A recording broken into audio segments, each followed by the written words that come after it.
¿Eran humanos los neandertales? Soy Mara Biogea y espero convenceros de que eran nuestras almas gemelas. Fíjate en este señor, se le ve raro, humano pero distinto, ¿verdad? Es un neandertal. Se parece muchísimo a nosotros, pero no es igual.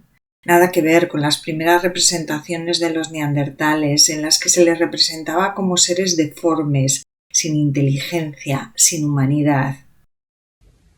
Pues gracias a los descubrimientos que hemos ido realizando, hemos pasado de utilizar la palabra neandertal como un insulto, como un sinónimo de bruto, palabra que me ha costado muchísimo pronunciar correctamente, espero no decir neandertal. Pues eso, que hemos pasado de despreciarlos a estar muy orgullosos de tener un porcentaje de sus genes. Yo tengo al menos un 2%. Esta imagen representa a un Homo sapiens, a nosotros, y a un neandertal. Ellos eran mucho más fuertes que nosotros. En un combate cuerpo a cuerpo nos ganarían por goleada. También eran más bajos y más corpulentos, con fuertes manos y una capacidad craneana superior a la nuestra. Ese aspecto fornido de cuerpos robustos con extremidades cortas parece ser una adaptación a la vida en climas fríos. Es una forma de presentar menos superficie corporal y así evitar la pérdida de calor, justo lo contrario de la presión adaptativa que sufrimos los sapiens que evolucionamos en los trópicos. Entonces, mantener ese cuerpo tan robusto tuvo unas implicaciones importantes. Las necesidades calóricas de un neandertal eran muy superiores a las de sapiens, del doble o más, y viendo lo que comen hoy en día algunos de nuestros adolescentes, no quiero ni imaginarme lo que comería un adolescente neandertal. Resumiendo, aunque los neandertales eran similares a nosotros, eran perfectamente diferenciables a simple vista. Luego no son sapiens, pero son seres humanos. Contestar esta pregunta ya tiene tintes filosóficos. Habría que saber qué es ser un ser humano. Y no hay una respuesta única. En general se acepta que los humanos tenemos las siguientes características. Formamos estructuras sociales complejas y tenemos capacidad de razonar, planificar e innovar. Pero hay otros animales con estructuras sociales complejas o con capacidad de planificar e incluso de inventar respuestas nuevas. Los chimpancés lo hacen o los delfines. Quizás la esencia, lo que nos hace humanos, no es eso, sino que es el pensamiento simbólico. ¿Y esto qué es? Un símbolo es una representación abstracta, una representación de cualquier cosa que va más allá de su sentido literal. Puede ser una representación de una idea. Pensar con símbolos incrementó considerablemente nuestra capacidad comunicativa y permitió un gran desarrollo de la transmisión de un conocimiento, del conocimiento que no viene en los genes. Permitió una cultura muy desarrollada. Los símbolos normalmente tienen un significado compartido por el grupo. La paz puede representarse de muchas maneras, cada una reconocible por los miembros de la misma cultura. Pero también somos capaces de comunicarnos con símbolos que entendemos en todas las culturas. El Guernica de Picasso es un ejemplo de este lenguaje universal, el lenguaje del arte, un lenguaje que requiere de gran capacidad de abstracción. Las palabras también son símbolos, por lo que gracias a este pensamiento simbólico tenemos un lenguaje simbólico complejo. ¿Y qué significa esto? Estos monos utilizan símbolos, un determinado sonido que significa guepardo y hace que los que lo oyen se suban a un árbol.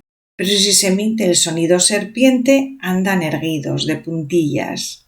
Los monos pueden diferenciar a un depredador de otro, pero no pueden hablar del pasado, no tienen el condicional, no pueden hablar de situaciones hipotéticas, tampoco del futuro. Tampoco tienen sintaxis, no tienen un sistema de reglas que te dice cómo ordenar las palabras.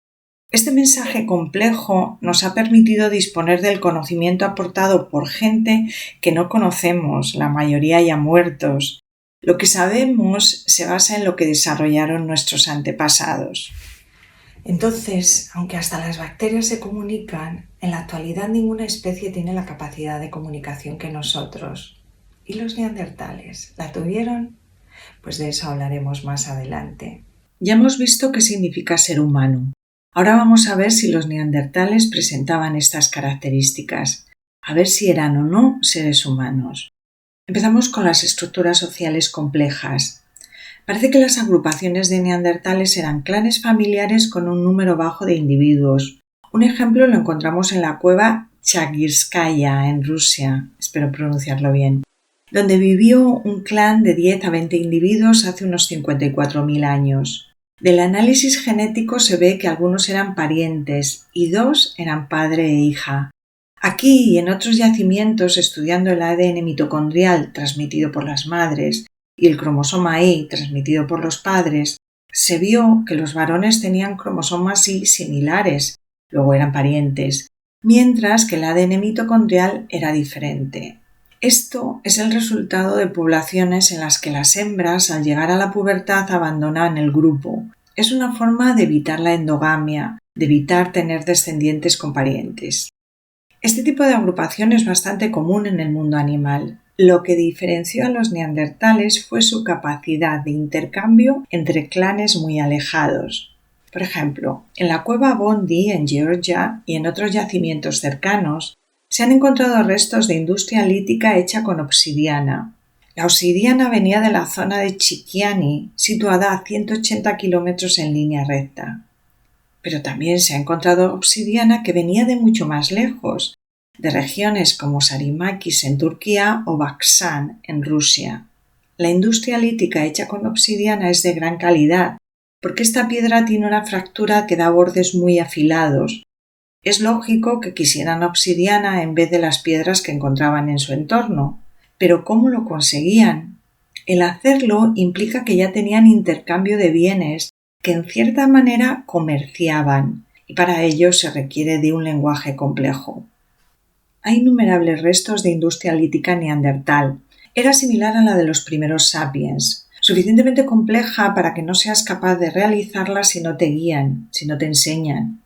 De hecho, algunos investigadores han construido herramientas como se cree que lo hicieron los neandertales y afirman que les costó varios meses llegar a dominar la técnica.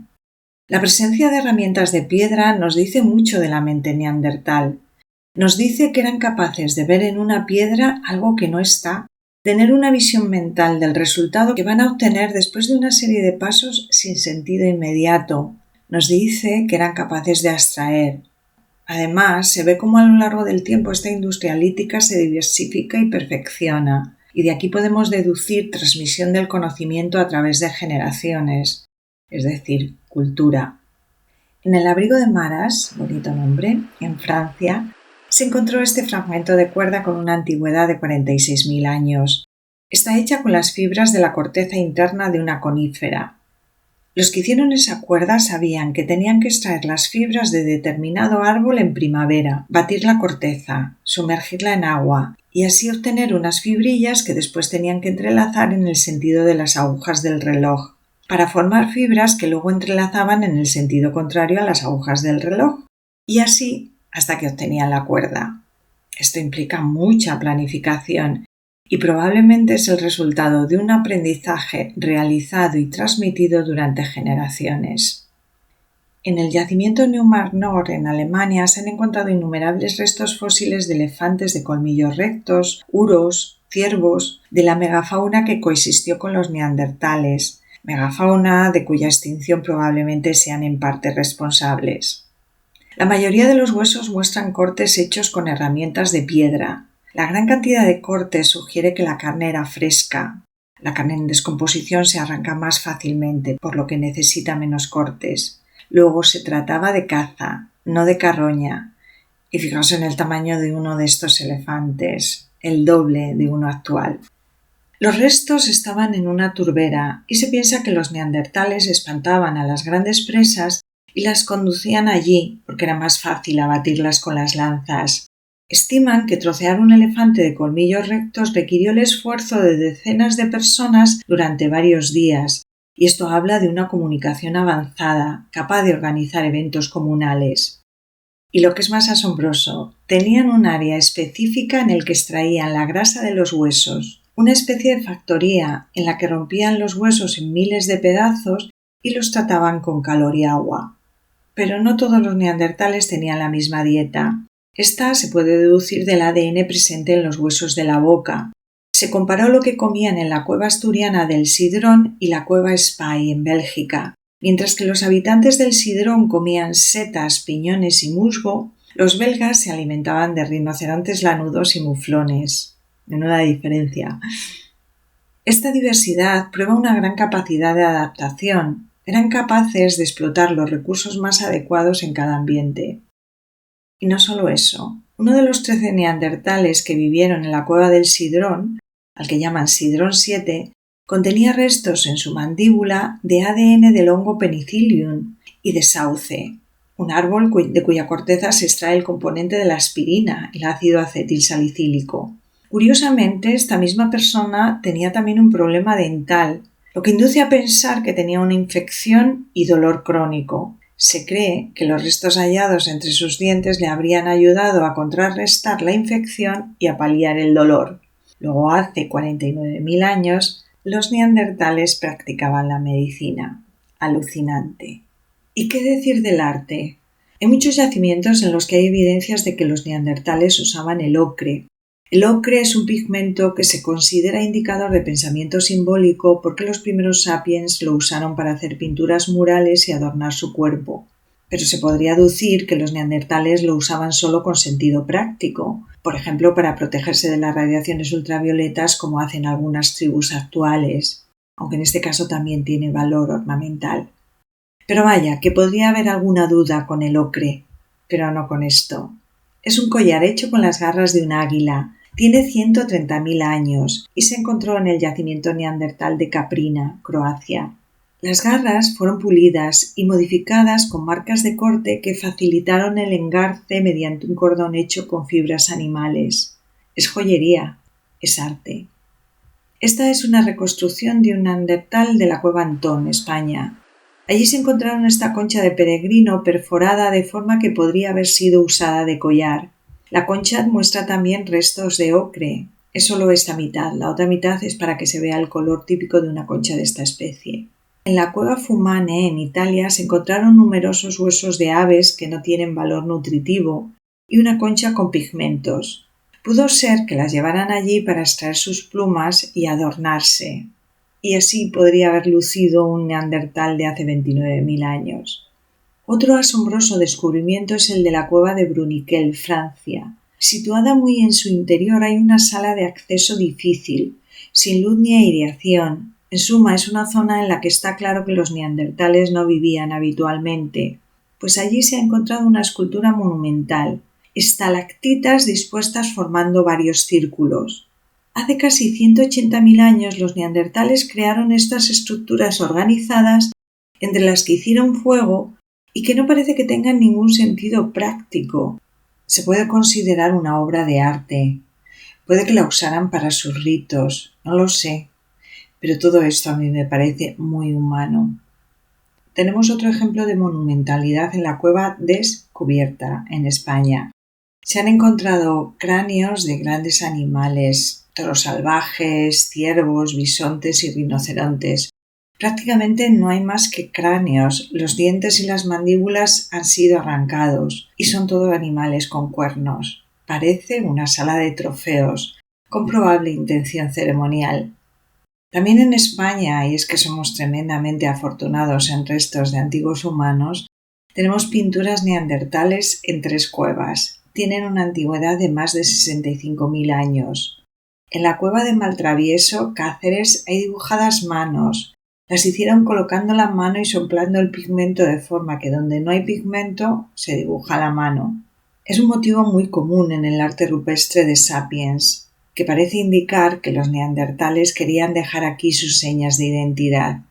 Manchas rojas y las huellas de 3 deditos formando una composición geométrica fueron dejadas por un niño neandertal en la cueva de Ardales, Málaga. Y un signo escaleriforme que parece tener sentido simbólico se encontró en la cueva de la Pasiega, Cantabria. Esta última pintura es la más enigmática y le añade valor el hecho de que miles de años después algún sapiens le añadiera esos dibujos de animales a la mitad. Es una obra de arte, resultado de la colaboración de 2 especies. Asumo que todo esto es arte, porque ¿qué es el arte? No hay una definición. Solemos pensar que es un acto intencionado que comunica ideas, que no suele tener sentido práctico y que suele implicar destreza motórica, belleza y creatividad. Los que pintaron estas cuevas estaban intentando comunicar ideas, aunque no sepamos cuáles. Hay quien piensa que el arte apareció de la nada hace 40.000 años con los sapiens por las maravillosas pinturas de Altamira o este bisonte de la Pasiega. Pero para otros, entre los que me encuentro, el arte es el resultado de una evolución gradual y podemos encontrar sus orígenes en los representantes del género Homo, incluso en Australopithecus. Tengo un vídeo sobre ello. ¿Es el sexo la razón del arte? Conoce al chico de la Ferrassie. Es un neandertal de 3 años que vivió hace 40.000 en Dordogne, Francia. Sus restos estaban en una tumba excavada. En la parte más profunda de la tumba se encuentra la cabeza separada del cuerpo. Hay herramientas de piedra y una piedra triangular con 18 agujeros, 16 colocados en parejas. Tiene toda la pinta de ser un enterramiento ritual, un ejemplo de pensamiento simbólico. Y no es el único. También se encontraron evidencias de enterramientos rituales neandertales en Shanidar, Irak. Los cuerpos se habían enterrado con polen, con flores. ¿Y por qué habrían hecho esto? Es un acto absurdo. Ningún animal se ocupa de los muertos. Una madre puede llevar durante días a su cría muerta, pero es porque no se entera de que está muerta. Cuando se entera la abandona. Los otros animales no se ocupan de los muertos. Los neandertales y nosotros sí. ¿Por qué lo hacemos? Tiene que tener algún significado, algún simbolismo. Este es Nandi. También vivió en Shanidar, un neandertal sordo, sin un ojo, con una mano amputada y multitud de heridas por todo el cuerpo, heridas a las que sobrevivió y murió a los 40 años. Y Nandi no es una excepción. Hay un registro de decenas de neandertales con heridas que les habrían ocasionado la muerte si no hubieran recibido ayuda. Se puede pensar que cuidar a alguien tiene un sentido práctico si ese individuo es de utilidad para el clan, si es un buen cazador, si conoce bien el terreno, las plantas. Pero en Atapuerca, España, tenemos el caso de Benjamina, una preneandertal que sobrevivió hasta los 12 años con graves problemas de movilidad, una importante deficiencia mental y una cara deformada. Es difícil encontrar un sentido práctico de por qué la cuidaron. Era una carga para el grupo. Quiero pensar que lo hicieron por amor. Se puede discutir que estos preneandertales fueran humanos, pero lo que no se puede discutir es que tenían humanidad. Los investigadores de la Sima de los Huesos, y seguimos en Atapuerca, el yacimiento con más fósiles humanos descubierto hacia el momento, permitidme que saque un poquito de pecho. Estos investigadores han reconstruido el aparato fonador y el oído interno de los homínidos que habitaron en ella hace 400.000 años. Estos antepasados de los neandertales, Benjamina era uno de ellos, tenían un oído que donde mejor oía eran las frecuencias de la voz humana, frecuencias asociadas a la producción de consonantes. Oír bien en estas frecuencias permite distinguir las consonantes.